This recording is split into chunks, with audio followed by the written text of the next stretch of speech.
Division 2 closed beta has begun, and I've had a chance to play a couple hours of it and do most of the activities. They may end up activating something like the Occupied Dark Zone over the weekend. We're not totally sure. And I have not reached the max level, and I have not gotten a chance to play with the signature abilities, which are end game content abilities, things like that. First impressions is that it feels like Division 1. If you were expecting the game to be less clunky or not clunky at all, you're going to be a little disappointed. It does feel a lot better than Division 1. Division 1 had a weird kind of momentum that made you slow down, and it had some strange parkour things and just things that made you lock on to stuff, and it felt kind of strange. This game doesn't have as much of that. Everything feels a lot snappier, a lot smoother, a lot quicker. So in that respect, it definitely feels better than the Division 1. All in all, I'll say Division 2 so far feels like a more streamlined and better version of Division 1. Whether or not we see that kind of stuff in the end game remains to be seen, but so far I'm enjoying it. I don't know how I'm going to go back and finish all these shields in Division 1 after feeling how good Division 2 feels and how the TTK feels. Time to kill was something that the devs had talked about a lot. The first game had a lot of bullet sponges, which made people feel like it was a little strange. They didn't quite like it, even though the game was an RPG. Well, the developers have listened. Most of the enemies, other than maybe yellow bars and occasionally a purple bar enemy, do not feel like bullet sponges at all. They actually feel like they go down pretty fast. What I have noticed is that if enemies are above you in level, they hit way harder, even by one level. I was doing a mission where I was fighting stuff and it was only a level above me and it was hitting me pretty hard, and it was pretty challenging actually. A couple other things that have changed from the Division 1 to the Division 2. The menus are basically completely different. They've made a couple of improvements that are really small but are really nice, and then there's a couple things that I'm a little kind of iffy about that I don't quite like, and they're really minor, but they're just kind of annoying because I feel like I have to relearn some things a little bit. One of the things I really like is that the equipment screen also includes your skills. So when you're changing all your armor and your weapons and everything and doing your modding, right at the bottom of the screen, you can edit your skills, which is so nice. Previously, you had to back out of your inventory into a main menu and go into a completely different abilities menu in Division 1. Now, you no longer have to do that. I know it's a really small change and it's really insignificant, but it kind of makes a difference just in feel. The other thing that's a bit different is that you now have an armor system on top of your health. So those white bars you see above your health are your armor, and when your armor breaks, you start taking health damage. And the way to get your armor back is to use basically the same way you would use med kits in the first game. You use armor kits that also refill health and refill your armor. The difference is you can't instantly activate the armor kits. You have to stand in a place or go behind cover, and it takes, 3 seconds maybe to activate them. So in a PvP environment, you can't just push it while you're running away and get fully healed. You actually have to find cover and be safe to do it, which feels pretty good actually. I had a chance to play some PvP, which I'll talk about in a little bit in this video. I'm not quite there yet, but it does make a difference, and I do kind of like the way it works. The other thing I also really like is that once you are done with an engagement, that is to say, like you've cleared out a room in a story mission, your health and shields just completely refill, which is really nice. You don't have to spend resources to refill that stuff, so that's really nice. There are a couple of abilities available in the demo so far. So we have the turret, we have the seeker mine, and we have the new drone. I've played with basically all of these and their different iterations. I will say that some of them feel really good and some of them feel weird. The health drone is basically like I used to call it the lunchbox, but the first aid kit kind of AoE thing that we got in the first game. The drone is basically the replacement for that. I haven't done a lot of research to see if we are getting something similar to that, like an AoE heal anymore, but the health drone, you pull it out, it heals you. Over time, it floats around, it can get shot, When I was playing PvP earlier, there were people using it, and you could shoot it and destroy it out of the air, similar to the way you would shoot turrets and other things. You can also send it to your allies if they need health, so you just scroll over them and push L1 or R1, whichever one you have it mapped to, and it will fly over to them and heal them instead, so that's pretty cool. All in all, I like the health drone. I think it's cool. It's different than the lunchbox. It feels slightly more effective, even though it's only healing one of you and not potentially all of you, but maybe there's a perk tree or a different version of it later that does AoE heals. Not totally sure, because I, again, haven't really researched that kind of stuff yet, but digging that so far. The default Seeker Mine, I also really liked. It felt really good. You could get some cool AoE kills with it. Felt cool. The other Seeker Mine that they give you, the airborne one, which pops into the air and shoots down a bunch of smaller ones, sounds really cool. Doesn't really work well in practice. It was harder to target things. That one wouldn't go up walls like the other one did, and it just did not feel as effective. The people I was playing with were trying it out too, and we all kind of agreed that we did not really like it. So we'll see how that goes, or if they change something about it, because it just didn't feel as good as the default Seeker Mine. The other one that didn't feel quite right, or just didn't feel all that great, was the other drone, not the healing drone, but the bombing drone. Basically, to use this, you had to pull the drone out, then you had to select one point, and then another point, and then it would go on a bombing run. And it's just too much work. It was too much micromanagement, and it didn't feel like it made a huge impact compared to something like the Seeker Mine. And again, everyone on my team who I was playing with, we were trying all of these abilities out. We all kind of, again, agreed that the bomb drone just didn't feel all that great. I think it would have been better if it behaved a bit more like the Seeker Mine, where you pull it out and then you tell it where to go, basically, instead of selecting all these different points and trying to micromanage it. There have been a couple of minor changes as well to the way the game works. So after you would hit level 30, whenever you would level up, you would get a field proficiency box. And I don't know if that had changed in the campaign in Division 1, because by the time the field proficiency box thing became a thing, I was basically already done with the campaign, so I don't know. But in the Division 2, whenever you level up at all, even during the campaign, you will get a field proficiency box for your current level.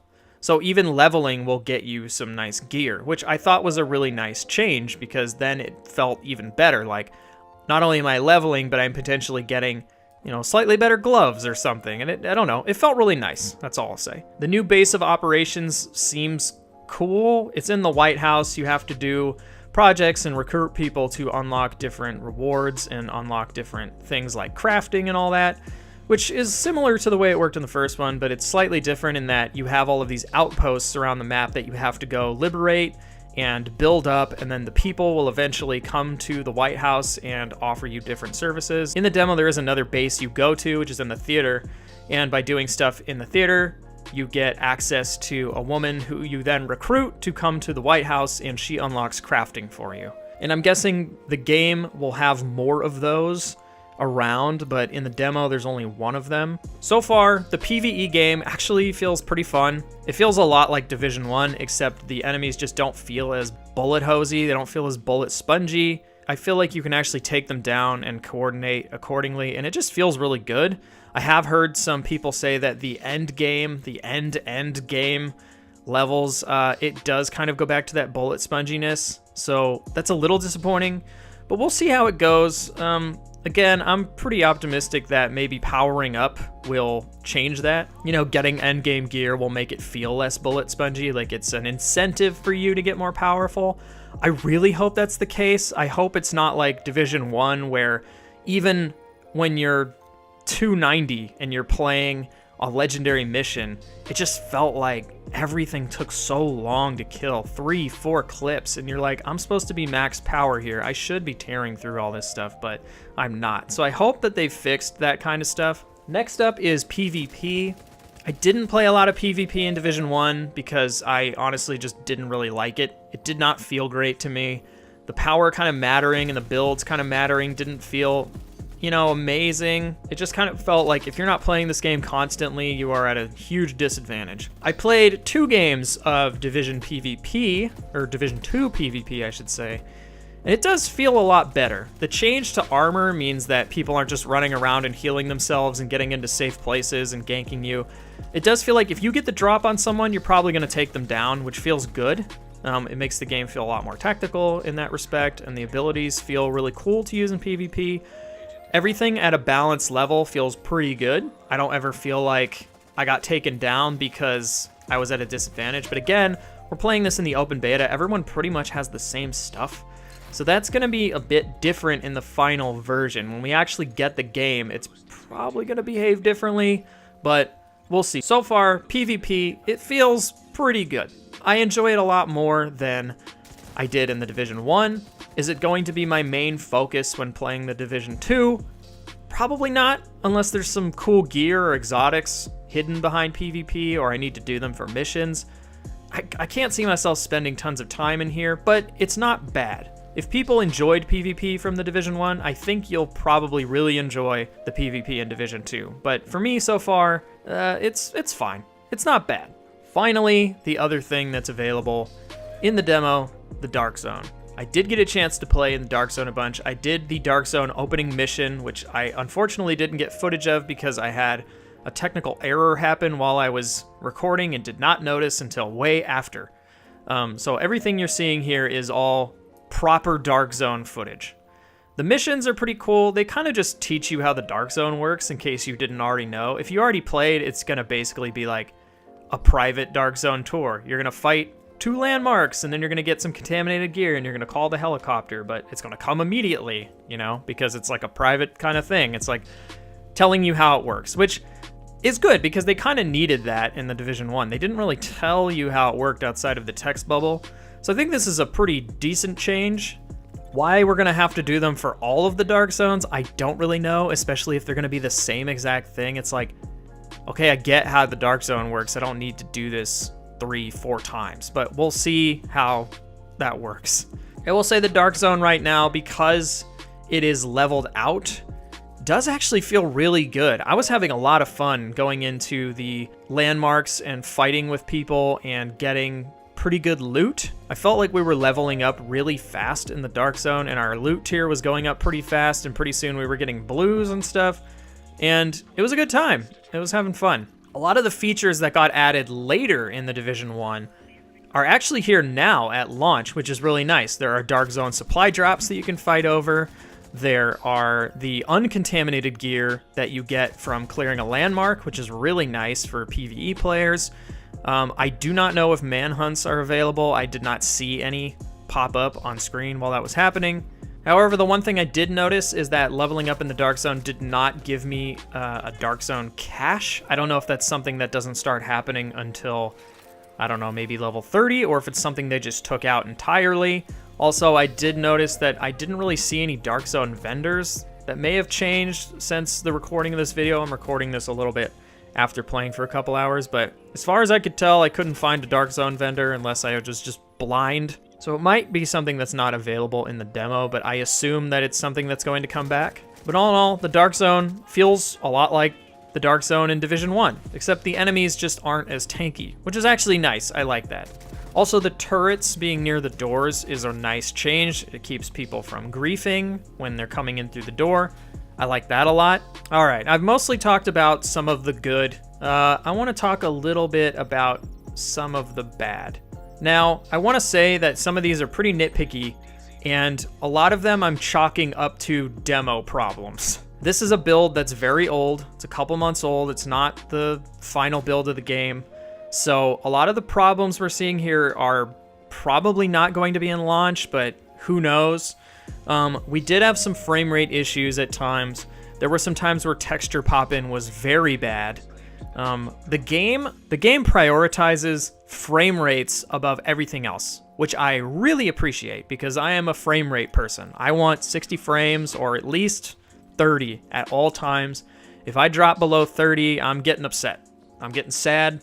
Josh is sad. I never got any problems with frame rates during the demo. I played on both a PlayStation base unit as well as a PlayStation Pro, and I didn't really have any frame rate issues. I will say that texture pop-in was really bad on both consoles. The game did look slightly better on the PlayStation 4 Pro and ran pretty good. However, As a caveat, I was playing on the base PlayStation 4 right when the demo launched, so there may have been some instability due to server problems and things like that, because a lot of the game now runs server side as opposed to client side. So it could have been those, but at the same time, I was getting a few of the same issues on the PlayStation 4 Pro. I will say that the Dark Zone had some issues with 2 of the people I was playing with. I did not experience this, but both people I was playing with experienced some huge drops in frame rate when they were hanging out in the Dark Zone. I did not have this problem. I never once had it, but both of them had it, so I'm chalking it up to just, again, demo problems, something wrong with the Dark Zone specifically.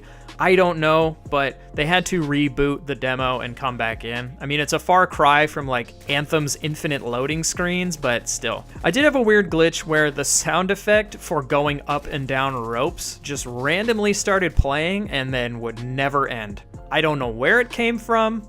I don't know what started it. We weren't even near ropes. We were, again, walking into the Dark Zone, and I just was like, I can't take this. I literally had to reboot the game because I fast traveled and I could still hear it, and it was driving me nuts. So I had to reboot the demo because it just drove me nuts. But again, it could just be the demo. It could be the demo problems, things like that. All in all, I will say this definitely feels good. It feels like an improvement on Division 1. It feels like the devs at Massive took all of the cool ideas that they eventually iterated on Division 1, like supply drops and things like that, and some of the quality of life features, and integrated them into the vanilla Division 2. And it also feels like they took out a little bit of the bloat that came with the endgame of Division 1. However, I will say that there are a few things I kind of miss, and I'm going to miss from Division 1. One of them is Underground.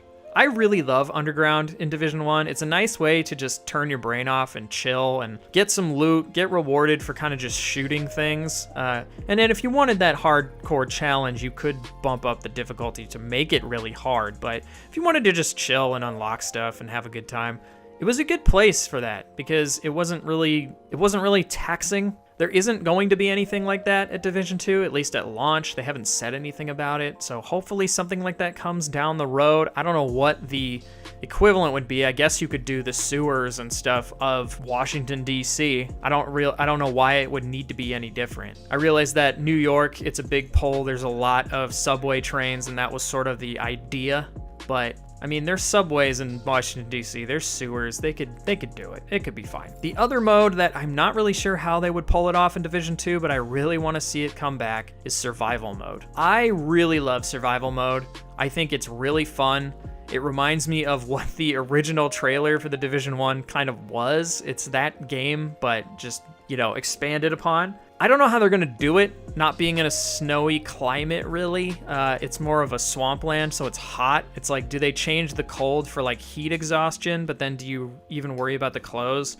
Or do they just not do the cold temperature thing at all and just do the virus thing that they did in the original Survival? I don't know, but I just really want this mode back. I liked the Battle Royale kind of game mode thing that they had concocted. It was kind of like Battle Royale, but it was different, and it was really unique, and it felt like its own thing, and I loved that you got rewarded outside of it as well. You got cool gear, you got caches, you got currency, and lots of stuff for playing it, and I just kind of want that experience back, but I want it with the Division 2 controls and abilities and stuff. So hopefully they bring something like that back, because I'm going to miss it if it doesn't come back. Anyways, folks, that's going to do it for my impressions of the Division 2. How are you feeling about the game if you got a chance to play in the closed demo? Remember to like, favorite, subscribe. Guys, gals, everything in between. Goodbye. Love ya.